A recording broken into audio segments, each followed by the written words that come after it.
किसने आपका हाथ पकड़ा?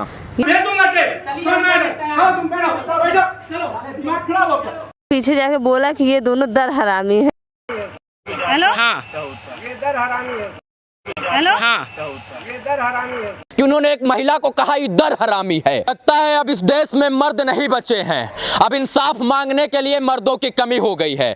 इस वक्त मैं अयोध्या में हूं। रात के 3:10 हो रहे हैं और एक परिवार जो धरने पर बैठा है, और धरने पर इसलिए बैठा है कि किसी मासूम बच्ची का रेप होता है और अभी तक उचित कार्रवाई नहीं होती है दोषियों पर, और पुलिस प्रशासन द्वारा लीपापोती होती है और ये आवाज उठाती है तो प्रशासन इनको प्रताड़ित करता है, इनके पति को जेल में डालने की धमकी देता है, और बिना महिला कांस्टेबल के दरोगा साहब एक महिला का हाथ पकड़ लेते हैं। तो ये बताइए, सरासर लोकतंत्र की हत्या हो रही है या नहीं? इस वक्त रात के 3 बजे मैं गांधी पार्क फैजाबाद अयोध्या में हूं, और गांधी जी भी आज इस दृश्य को देखते होंगे तो शायद वो दुखी होंगे और रोते होंगे कि इस लोकतांत्रिक देश में कहीं ना कहीं लोकतंत्र का हनन हो रहा है, लोकतंत्र की हत्या हो रही है। क्या मर्यादा पुरुषोत्तम भगवान श्री राम की धरती पवित्र है? एक मासूम के साथ रेप जैसी अमानवीय घटना घटित हो जाती है और उसके न्याय के लिए एक महिला और उनके पति और उनके बच्चे आवाज उठाते हैं तो उनको जेल में डालने की धमकी दी जाती है।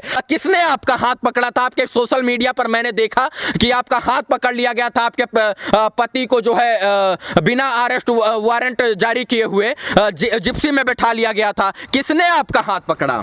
फैजाबाद देवकाली को वो फैजाबाद के देवेंद्र सिंह कोतवाल जी हैं। उन्होंने हमारे घर पे आया, अभद्रता द्वारा हमारे साथ व्यवहार किए। आपने ऐसा कौन सा काम किया था जिसकी वजह से उन्होंने आपका हाथ पकड़ लिया? हम बस जो अयोध्या की जो पीड़ित गुड़िया है उसके लिए हमने आवाज उठाया था, रैली निकाली थी, और उस दिन अपने घर पे हम चुपचाप बैठे थे। हम लोग 4 लोग चाय पीने की तैयारी कर रहे थे। बस वो आए, उनके द्वारा हम बाहर गए, उनको हमने नमस्कार किया, सर आइए चाय पीजिए। बस वो कुछ नहीं बोले, सीधे अभद्रता द्वारा हमसे बात करने लगे। और सबसे बड़ी बात, दरोगा साहब इतने बिगड़ गए थे, इतने उनके बिगड़े बोल हो गए कि उन्होंने एक महिला को कहा ये दर हरामी है।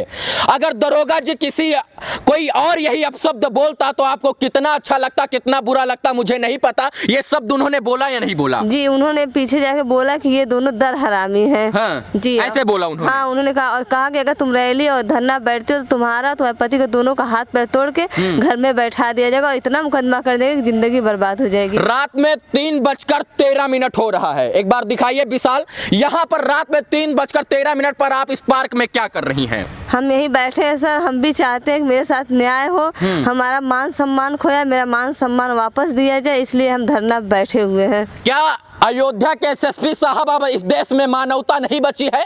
और मैं इतना फिर कहना चाहता हूं कि क्या मानवता का हनन हो रहा है, और क्या मानवता शर्मसार हो गई है कि एक महिला अपने पति और 2 बच्चों के साथ रात में धरने पर बैठी है और उसको जो है दरोगा साहब अभद्र कहते हैं, और इसके बाद तमाम तरीके की टीका टिप्पणी होती है। अब क्या 50 रुपए का कुर्ता पैजामा पहनने वाले फेसबुकिया नेता धरना और प्रदर्शन नहीं करेंगे? क्या चुनाव खत्म हो गया है? सबसे बड़ा सवाल है। मैंने सुना था कि योगी जी के शासनकाल में किसी महिला को प्रताड़ित नहीं किया जाता है, किसी महिला के साथ बदसलूकी नहीं होती है, रेप जैसी अमानवीय घटना घटित नहीं होती है। तो क्या अब मानवता शर्मसार हो गई है? क्या चुनाव खत्म हो गया है योगी जी? ये सबसे बड़ा सवाल है। और अब क्या लगता है, कंठी जपने से और ये राम नाम जपने से आपको न्याय मिलेगा? जी, मुझे विश्वास है, क्योंकि अब तो यहाँ की प्रशासन नहीं करेगी, लेकिन सबसे बड़ी प्रशासन ईश्वर है जो है, वो इन सबके साथ न्याय करेगी जो है। मांगे क्या है आपकी? मांग यही है कि देवेंद्र सिंह को अयोध्या से हटाया जाए।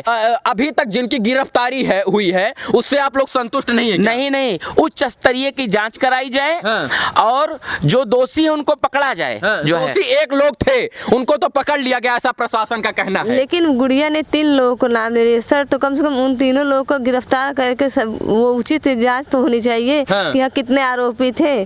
तो वही हम चाहते हैं कि उचित से उच्च कार्रवाई हो, और आरोपी जो घूम रहा है वो जल्द से जल्द पकड़ा जाए, क्योंकि बच्ची का वीडियो भी देखा जाए। क्या लगता है कि न्याय मिलेगा या ऐसे ही यहीं पर गांधी जी बनी बैठे? कुछ न्याय नहीं मिलेगा। इतना दिन से हम बैठे हैं, कितना कष्ट हो रहा है। 2 बच्चे लेके देखिए, इनके 2 बच्चे हैं, अमूक बच्चे हैं। ये शायद से अभी इनको इतना अनुभव नहीं है जीवन का, और ये इनके साथ यहाँ पर सहयोग दे रहे हैं। और फेसबुक, ट्विटर, इंस्टाग्राम और सोशल मीडिया पर बड़ी बड़ी बातें करने वाले 500 रुपए का कुर्ता खरीद कर युवा नेता नेता कहां गए, ये सबसे बड़ा सवाल है। मैं किसी जाति विशेष व्यक्ति पार्टी को टारगेट नहीं कर रहा हूं, मैं टारगेट कर रहा हूं इस समाज को। क्या अब मानवता नहीं बची है? किस दिन आप कुर्ता पहन के, पीला और सफेद कुर्ता पहन के यहां बैठिएगा इनके साथ? क्या अब मर्दों की कमी हो गई इस संसार में? क्या महिलाएं धरना करेंगी तभी अयोध्या की बेटी को न्याय मिलेगा? अगर बहुत सारी बातें और सबका सवाल का जवाब आपको देना पड़ेगा। और मेरा सिर्फ और सिर्फ जो है अनुरोध है और इसके बाद निवेदन है अयोध्या प्रशासन के, कि जिस प्रशासन की चर्चा पूरे देश में हुआ करती थी, अयोध्या पुलिस की चर्चा पूरे देश में हुआ करती थी, वही पुलिस प्रशासन अब एक मूक बधिर बन गया है और एक बच्ची को न्याय नहीं दिला पा रहा है। और न्याय दिलाने के नाम पर जब एक महिला सामने आ रही है तो उसका दोष इतना है कि न्याय दिलाने के लिए आ रही है तो आप बदतमीजी कीजिएगा। ये कहाँ तक न्याय है और कहाँ तक ये सही है, कहाँ तक गलत है? ये बताइए, कब तक ये प्रदर्शन चलेगा आपका धरना? जी, हम लोगों ने पूरे परिवार सहित अंगदान भी कर दिया, क्योंकि जिस तरह से धमकी मिली थी, अन्नदान भी कर दिया। अंग की कम से कम मरने के बाद लोग आपको कहेंगे कि आप राजनीति कर रहे हैं, तब क्या कहिएगा? अब ये तो संसार है, जिसकी जो मर्जी है वो कह सकता है। और हम लोग ना किसी राजनीतिक दल से हैं ना कुछ है, ये सभी लोग जानते हैं, जो है पूरी अयोध्या जानती है जो है। और हमने पूरी संपत्ति, पहला ऐसा व्यक्ति होगा कि सार्वजनिक मीडिया में दिया होगा कि मेरे पास ये चीज है, आप उस पे कुड़क्की करिए, कार्रवाई करिए, बुलडोजर चलाइए। देखिए, मेरा खून खौला इस बात पर कि एक बिना लेडी कांस्टेबल के एक महिला के घर पर दबिश डाल दिया जाता है, ये कौन सी बड़ी बात है? ये मर्यादा से अमर्यादित करता है। ये बताइए, जब घटना घटित हुई इसके बाद आपने जो है वरिष्ठ पुलिस अधीक्षक से मिलने की कोशिश की, एसएसपी साहब से? एसएसपी साहब को सारी चीजें हमने खुद जाके बताई है। उन्होंने कहा वीडियो मेरे वो भेज दीजिए, हमने सारी वीडियो भेज दी, लिखित भी भेज दिया है। लेकिन कल कोई हमसे मिलने भी नहीं आया। पता चला मिलने आएंगे अधिकारी लोग, आपसे मिलने आएंगे, लेकिन कोई मिलने भी नहीं आया। और एसएसपी साहब के भी आवाज़ हमसे फ़ोन पे बात किए, तेज नारायण बात कराए, तो उनकी बात बदली लग रही थी, कि तुम्हारे ऐसे बैठने से, तुम्हारे कहने से हम किसी को गिरफ्तार कर लेंगे। तो हमने कहा सर हमारे पास गवाह भी है, वीडियो भी है। तो कह रहे ऐसे हम भी 10 गवाह तैयार कर लेंगे। अब गवाह कौन तैयार करता है मुझे नहीं पता, लेकिन इस मामले में न्याय होना चाहिए और न्याय जो है वो उचित होना चाहिए। बाकी इस वीडियो को देखने के लिए तमाम दर्शकों का बहुत बहुत आभार, शुक्रिया, शुभकामना मित्रों, धन्यवाद।